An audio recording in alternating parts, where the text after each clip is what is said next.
पुराना गुप्त कमरा, दीपक एक एक करके बुझ रहे हैं। रुद्राणी की आवाज पूरे कमरे में गूंजती है। रुद्राणी, मेरा बच्चा, तुम पांचों में से एक है। मयूर, पल्लवी, राहुल, करण और मीरा एक दूसरे को देखने लगते हैं। बाबा रुद्रनाथ बस सिर झुकाकर खड़ा रहता है। मयूर, बाबा, इन पांचों में रुद्राणी का बच्चा कौन है? बाबा धीरे से सिर उठाता है। बाबा, मुझे भी पक्का नहीं पता। अचानक धड़ाम, दीवार पर लगी पुरानी तस्वीर नीचे गिर जाती है। तस्वीर के पीछे एक छोटा सा कागज दिखाई देता है। मयूर उसे उठाता है। उस पर लिखा है, मैं बच्चे को बचा नहीं पाया, किसी और ने उसे बचाया था। उस एक लाइन ने रुद्राणी की मौत की पूरी कहानी को बदल दिया था। मीरा बाबा से पूछती है, मीरा, बाबा, आपको रुद्राणी के बच्चे के बारे में कुछ याद है? बाबा, 20 साल पहले एक बच्चा मेरे पास आया था। करण, उस बच्चे की उम्र कितनी थी? बाबा, लगभग 1 साल। सब चुप हो जाते हैं। राहुल हंसते हुए कहता है, राहुल, तो हम में से कोई भी नहीं हो सकता। बाबा उसकी तरफ अजीब नजर से देखता है। बाबा, मुझे नहीं पता कि मैंने उस बच्चे को कहां भेजा था। मयूर, मतलब?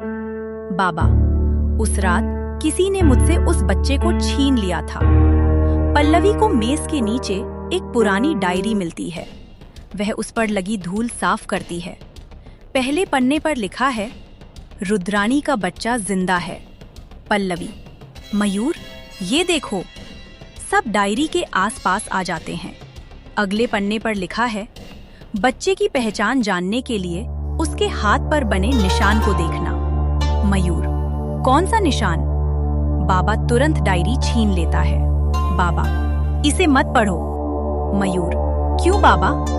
बाबा चुप हो जाता है। मीरा बाबा के हाथ को देखती है। उसके हाथ पर भी वैसा ही अजीब निशान है। मीरा, बाबा, आपके हाथ पर भी वही निशान है। बाबा घबरा जाता है। बाबा, ये मुझे जन्म से ही है। तभी मयूर अपने हाथ को देखता है। उसके हाथ पर भी वैसा ही निशान दिखाई देता है। मयूर, मेरे हाथ पर भी यही है। सब चौंक जाते हैं। पल्लवी धीरे से मयूर की तरफ देखती है। पल्लवी, मयूर, तुम्हें ये निशान कब से है? मयूर, मुझे नहीं पता। अचानक कमरे का तापमान गिर जाता है। मीरा की सांस से धुआं निकलने लगता है। उसके पीछे रुद्राणी की आत्मा दिखाई देती है। रुद्राणी, निशान उसका नहीं है। मयूर डर जाता है। मयूर, तो किसका है?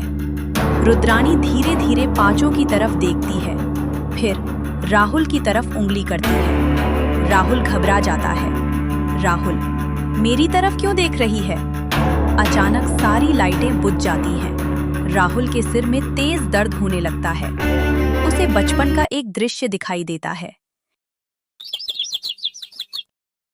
एक महिला उसे अपनी गोद में पकड़े हुए है। वह रोते हुए कहती है, महिला, मेरे बच्चे को किसी को मत देना।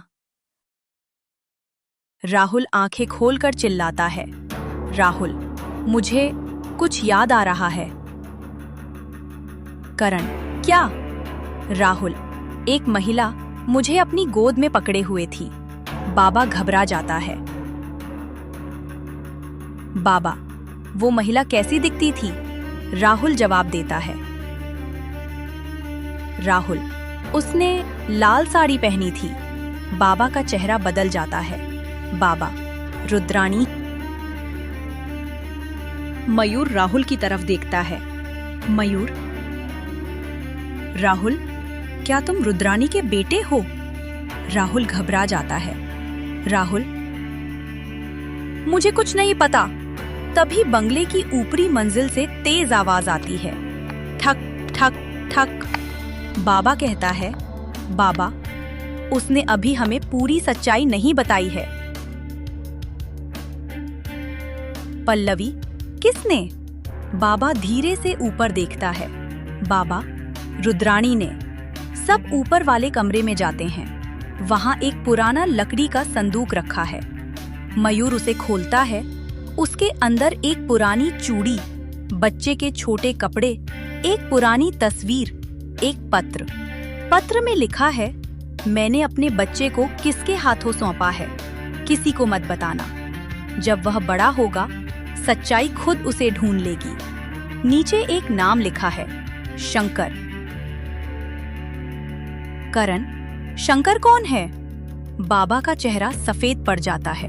बाबा, वही इंसान जिसने रुद्राणी को आखिरी बार देखा था। अचानक बाहर से कोई दरवाजा खटखटाता है। पल्लवी, इस समय कौन है? बाबा हाथ में दीपक लेकर दरवाजे के पास जाता है। दरवाजा खोलता है। बाहर कोई नहीं है। जमीन पर एक पुराना काला बैग पड़ा है। मयूर उसे खोलता है। उसके अंदर एक पुराना पत्र है। वह पढ़ता है, रुद्राणी के बेटे को ढूंढ रहे हो? वह तुम्हारे साथ ही है। सब एक दूसरे को देखने लगते हैं। अचानक राहुल के गले में पड़ा पुराना लॉकेट नीचे गिर जाता है। बाबा उसे देखते ही डर जाता है। बाबा, ये लॉकेट रुद्राणी ने अपने बच्चे के गले में पहनाया था। राहुल पीछे हट जाता है। राहुल, तो क्या मैं ही हूँ? अचानक पूरा बंगला हिलने लगता है। रुद्राणी की आत्मा राहुल के पीछे दिखाई देती है। वह आंसुओं के साथ उसे देखती है। रुद्राणी, मेरे बेटे। राहुल धीरे धीरे उसकी तरफ मुड़ता है। 20 सालों से जिस सच्चाई की तलाश थी, वो आखिरकार राहुल के सामने खड़ी थी। लेकिन रुद्राणी का असली हत्यारा अभी भी जिंदा है। जारी रहेगा भाग 9। रुद्राणी का हत्यारा कौन है,